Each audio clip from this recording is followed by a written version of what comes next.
നമസ്കാരം. ഞാനിന്ന് പറയാൻ പോകുന്ന കഥയുടെ പേരാണ് തോരാത്ത മഴ. എന്തൊരു മഴയാണ്, കാറിൽ വന്നാൽ മതിയായിരുന്നു. ബൈക്ക് യാത്രക്കിടയിൽ ജോർജ് വർഗീസ് ആത്മകഥ പറഞ്ഞു.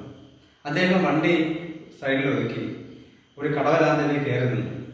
മഴയുടെ സൗന്ദര്യം ആസ്വദിച്ചുകൊണ്ട് നിൽക്കുമ്പോൾ അദ്ദേഹത്തിന്റെ ശ്രദ്ധ മാറ്റിക്കൊണ്ട് ഒരു വൃദ്ധൻ കടവരാന്തയിലേക്ക് കയറി വന്നു. ജോർജ് വർഗീസ് അയാളെ അടിമുടി എന്ന് നോക്കി. പഴക്കം ചേർന്ന ഷർട്ടും മുണ്ടും വേഗം ആണ് അദ്ദേഹത്തിന്റെ വേഷം. അദ്ദേഹത്തിന്റെ നിൽപ്പും നോട്ടവും ജോർജ് വർഗീസിനെ ഭൂതകാലത്തിലേക്ക് കൊണ്ടുപോയി. ആ ഓർമ്മ ചെന്ന് നിന്നത് താൻ 10ാം ക്ലാസ്സിൽ പഠിച്ച സ്കൂളിലേക്കാണ്. തന്റെ രാഘവൻ സാർ തന്നെ 6ാം തരത്തിലും 7ാം തരത്തിലും പഠിപ്പിച്ച തന്റെ സാർ. പട്ടിണിയിൽ അന്നം മുട്ടുന്നവൻ ദൈവമാണെങ്കിൽ രാഘവൻ സാർ എനിക്ക് ദൈവമാണ്. എനിക്ക് മാത്രമല്ല, കുറച്ച് കുട്ടികൾക്ക്. 5 മക്കളുള്ള നിർധന കുടുംബത്തിലാണ് ഞാൻ ജനിച്ചത്. പല ദിവസങ്ങളും പട്ടിണിയാണ്. ഒഴിഞ്ഞ വയറോടുകൂടി സ്കൂളിലെത്തുമ്പോൾ സ്കൂളിന്റെ മുന്നിൽ തന്നെ ഉണ്ടാവും ചിരിച്ച മുഖവുമായി രാഘവൻ സാർ. ഒരു കുട്ടിയുടെ മുഖം കണ്ടാലറിയാം സാറിന് അവന്റെ മനസ്സ് വായിക്കുക. നമ്മളെ എല്ലാം അടുത്ത് വിളിച്ച് സാറ് ചോദിക്കും, ഇന്നും ഭക്ഷണം കഴിച്ചില്ലല്ലേ? സാരമില്ല, ക്യാൻറ്റീനിൽ പോയി വയർ നിറച്ച ഭക്ഷണം കഴിക്കും, എന്റെ പേര് പറഞ്ഞാൽ മതി. അങ്ങനെ എത്ര ദിവസം. നമ്മൾ 10ാം ക്ലാസ് എത്തുന്നുണ്ട് സാർ സ്ഥലം മാറി പോയിരുന്നു. മഴയുടെ ശക്തി കുറഞ്ഞു. സാർ പോകാൻ ഇറങ്ങി. രാഘവൻ സാറല്ലേ? ജോർജ് വർഗീസ് ചോദിച്ചു. സാർ മറുപടി പറഞ്ഞു, അതെ. സാർ ചിരിക്കാൻ ശ്രമിക്കുകയായിരുന്നു. സാറിന് എന്നെ ഓർമ്മയുണ്ടോ? ഞാൻ ജോർജ് വർഗീസ്. 6ഉം 7ഉം ക്ലാസ്സുകൾ സാറിനെ പഠിപ്പിച്ചിട്ടുണ്ട്. 20 വർഷങ്ങൾക്ക് മുന്നേയുള്ള ഓർമ്മ. സാർ ഒരുപാട് മാറിയിരിക്കുന്നു. സാറിന്റെ ആ ചിരിയും ചെറുചെറുപ്പും എല്ലാം നഷ്ടമായിരിക്കുന്നു. അത് കേട്ടപ്പോൾ സാറ് വല്ലാതായി.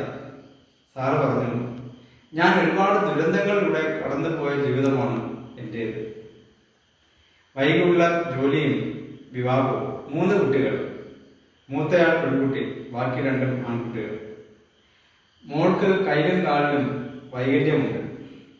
പെൻഷനായി കുറച്ച് ദിവസം കഴിഞ്ഞപ്പോൾ ഭാര്യയുടെ മരണം. വിദേശത്ത് ജോലിക്ക് പോകാൻ തയ്യാറെടുത്ത മകൻ പെട്ടെന്നൊരു ദിവസം വീട്ടിൽ ബോധരഹിതനായി വീണു. പരിശോധനയിൽ ബ്രെയിൻ ട്യൂമറാണെന്ന് മനസ്സിലായി. പെൻഷൻ കാശും മറ്റ് സമ്പത്തും എല്ലാം കൊണ്ട് ചികിത്സിച്ചു. പക്ഷേ അയാൾ ജീവിതത്തിലേക്ക് തിരിച്ചു വന്നില്ല. വീടും സ്ഥലവും എല്ലാം വിറ്റ് മകളുടെ കല്യാണം നടത്തി. ഒരു ബിസിനസ്സുകാരനായിരുന്നു. ആദ്യമൊക്കെ അവളോട് സ്നേഹമായിരുന്നെങ്കിലും പിന്നീട് അവൾ അയാൾക്ക് ബാധ്യതയായി മാറി. ബിസിനസ് ഇടയ്ക്ക് പൊളിഞ്ഞു.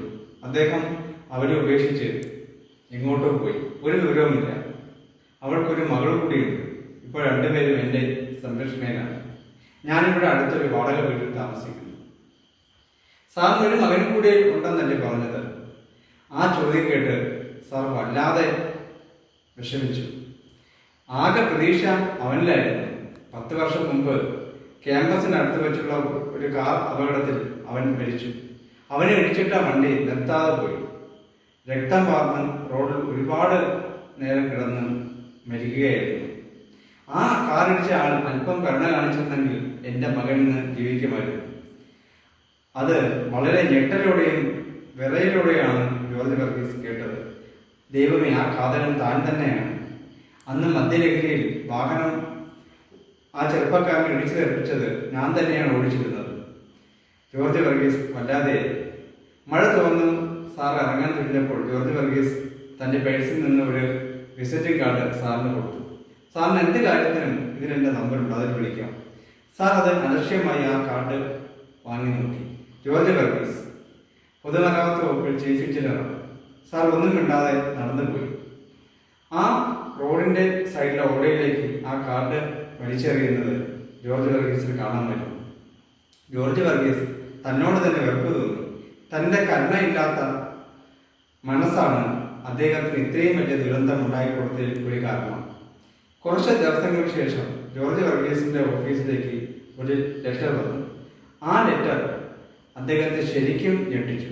അതിൽ 2 വരികളെ ഉണ്ടായിരുന്നുള്ളൂ. നിന്റെ പശ്ചാത്താപം എൻ്റെ ദുഃഖം ഒരിക്കലും തീർക്കുകയില്ല. ഇതെന്റെ ജീവിതകാലം മുഴുവൻ വേട്ടയാണ്. നിന്റെ സ്നേഹത്തിന് നന്ദി. അത്രയുമായിരുന്നു ആ കത്തിലുണ്ടായിരുന്നത്. നന്ദി.